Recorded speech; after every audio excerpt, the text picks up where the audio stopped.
Nous nous retrouvons aujourd'hui dans le golfe de Gascogne et plus exactement sur l'île de Ré. Outre la vigne et le sel, on cultive sur cette île un produit d'exception, la pomme de terre primeur AOP de l'île de Ré. Apparue au XXe siècle pour pallier le manque de revenus dû à la crise du phylloxéra sur les vignes, au fil du temps, cette pomme de terre a obtenu sa renommée par sa qualité gustative et par sa précocité dans la saison.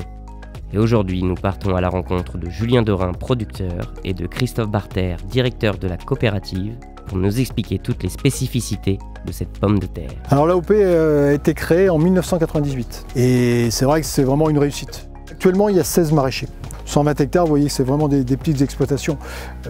La plus grosse exploitation tourne à 8 hectares. Au niveau des variétés, donc on a deux variétés principales. Il y a l'Alt Maria qui est vraiment notre variété phare. On est les seuls à la faire en France. Et c'est vrai que l'obtenteur nous produit les plants juste pour l'île de Ré. Donc ça c'est quand même important. Et on fait à peu près 1000-1200 tonnes d'Alt Maria. Et ça c'est la première qu'on plante. Au niveau de l'hiver, c'est une plante qui est vraiment robuste. Et puis l'autre variété c'est Charlotte. Donc la Charlotte, bon, qu'on peut faire aussi en primeur, mais qui est quand même plus connue des gens.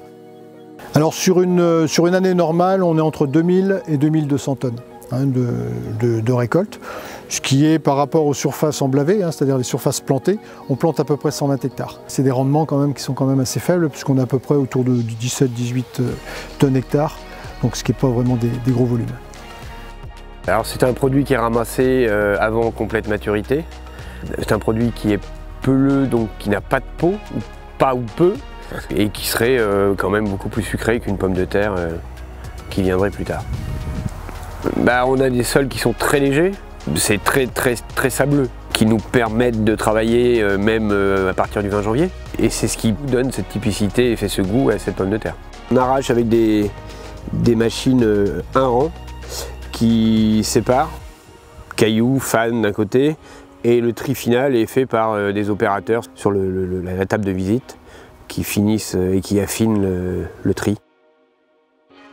Alors on ramasse tôt le matin pour la conditionner le plus tôt possible et l'envoyer le plus tôt possible. Les pommes de terre arrivent nous vers 7h30, 8h. Elles arrivent en palox. Palox, donc c'est des grands récipients, si on peut dire, en bois. Systématiquement, ils sont agréés, c'est-à-dire qu'on vérifie un petit peu les défauts qu'il peut y avoir dans chaque palox, donc on les agrée, et après ils partent sur la chaîne de lavage.